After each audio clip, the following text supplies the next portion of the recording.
Bonjour les amis, bienvenue sur ma chaîne.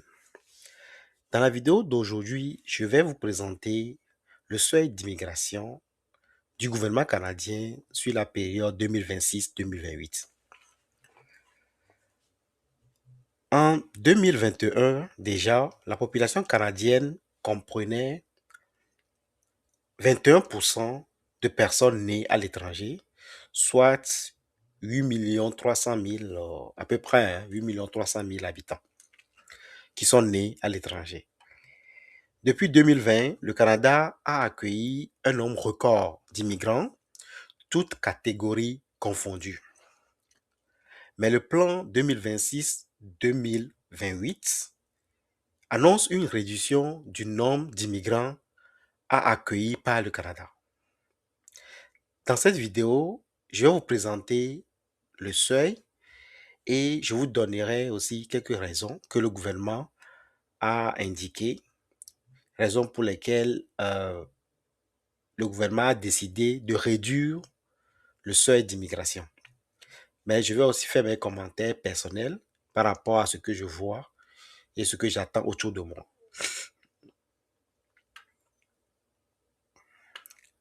Il faut distinguer principalement trois groupes d'immigrants au Canada.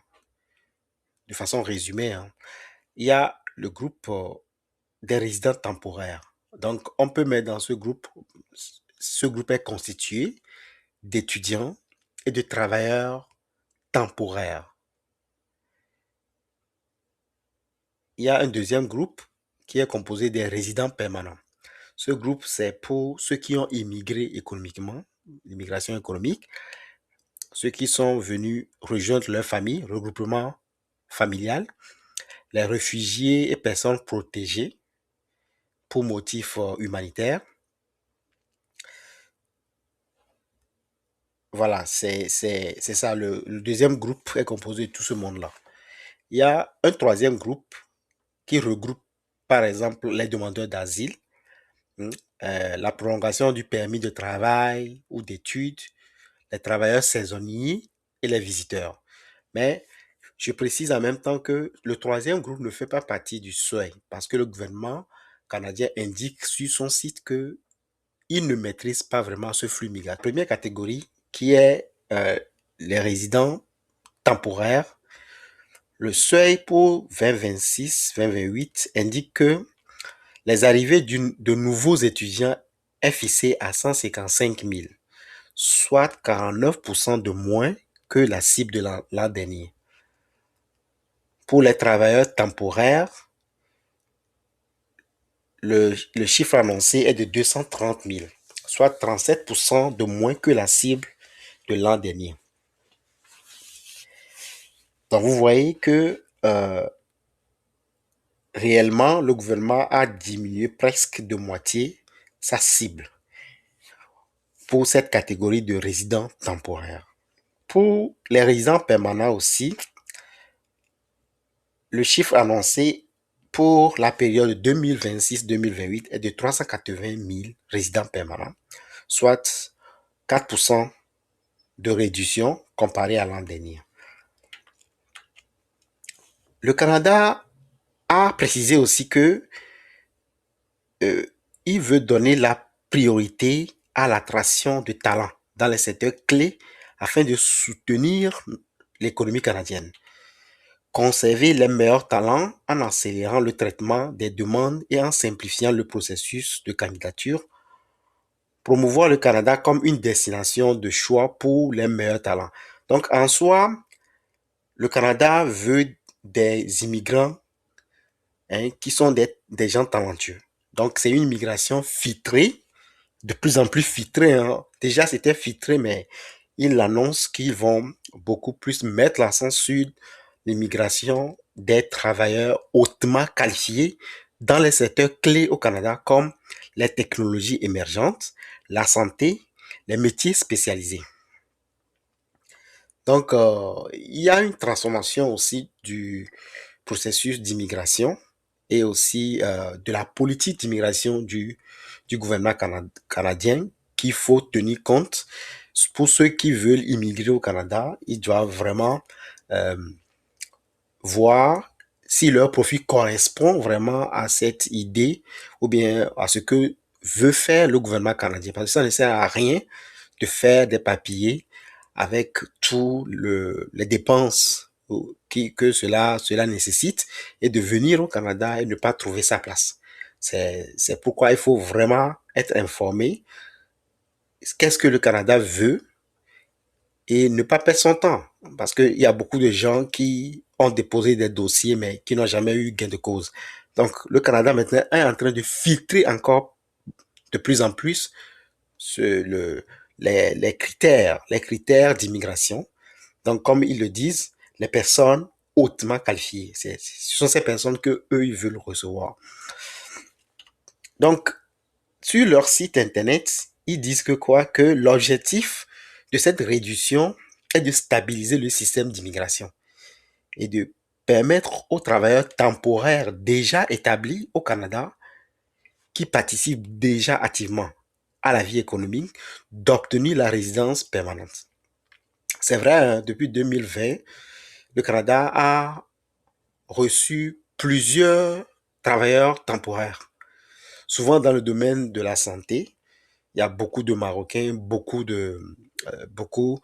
d'immigrants d'Afrique noire, Camerounais, Ivoiriens, qui sont dans le domaine de la santé, qui ont rejoint le Canada grâce à ce programme de résidents temporaires. Donc, toutes ces personnes sont actuellement dans le pays, mais n'ont pas encore la résidence permanente. Donc, le Canada veut donner la priorité à ces personnes-là pour que ces personnes obtiennent la résidence permanente. Et au lieu de donner plus, d'ouvrir encore les frontières pour accueillir plus de résidents permanents. Donc, ça se comprend. Mais quel est mon point de vue aussi? Et moi, je pense aussi qu'il y a d'autres raisons.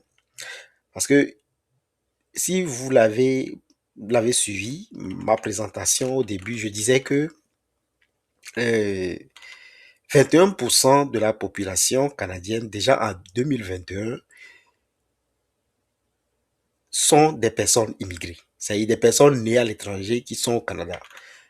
Bon, beaucoup de gens autour de moi parlent du remplacement, du grand remplacement, c'est-à-dire que le Canadien de souche, c'est-à-dire les Canadiens d'origine, ont peur de se faire remplacer par une population qui vient d'ailleurs, qui n'est pas homogène. Il faut le dire parce que il y a beaucoup d'Indiens, beaucoup de Chinois, il y a beaucoup d'Africains, mais c'est pas homogène. Donc toutes ces populations-là qui viennent d'ailleurs, qui n'ont pas la même culture que les Canadiens d'origine aussi. Donc ça fait que ça crée un déséquilibre dans le pays. Il y a beaucoup qui sont contre ça. Les gens le disent autour de moi. Et je pense qu'il y a aussi cet écho aussi qu'il faut considérer, même au niveau politique aussi, de faire en sorte que le pourcentage de personnes immigrantes au Canada ne soit pas trop élevé comparé aux personnes qui sont nées au Canada, c'est-à-dire des personnes qui sont intégrées, même si ce sont les enfants d'immigrés aussi, eux, ils sont nés ici, et ils sont comme des Canadiens, mais les personnes qui viennent d'ailleurs, qui sont nées ailleurs, il faut que leur pourcentage soit quand même réduit. Il y a cet écho aussi qu'il faut considérer. Il y a deuxième chose aussi que moi j'ai vu, depuis 5 ans, l'économie canadienne est chahutée. L'économie canadienne est chahutée de toutes parts, euh, avec une croissance molle, souvent autour de 2%, et une immigration forte. Donc, une démographie qui continue d'augmenter, alors que le PIB ne suit pas forcément. Donc, ça fait que certaines personnes au Canada ont l'impression de s'appauvrir au fil des années. Et le PIB par habitant, bon, les chiffres disent que ça a augmenté, mais quand tu vis au Canada, tu vas comprendre aussi que le coût de la vie est élevé. Et aussi, on ajoute aussi les loyers et les maisons, le prix des maisons qui flambent partout au Canada. Donc, tous ces problèmes font que l'immigration devrait être contrôlée pour ne pas créer un désordre dans le pays. Donc, il y a cet aspect économique aussi qu'il faut considérer. Je ne sais pas si vous avez l'intention d'immigrer au Canada. Si vous écoutez ma vidéo, prenez le temps de vous renseigner, de voir si vous avez la place vraiment au Canada, c'est-à-dire, d'après les politiques, est-ce que vous allez pouvoir vous intégrer facilement, vous trouver un emploi. Il faut aussi pas oublier qu'il y a de gros changements qui s'en viennent avec l'intelligence artificielle. Donc, toutes ces choses font qu'il faut vraiment penser avant de prendre la décision d'immigrer au Canada.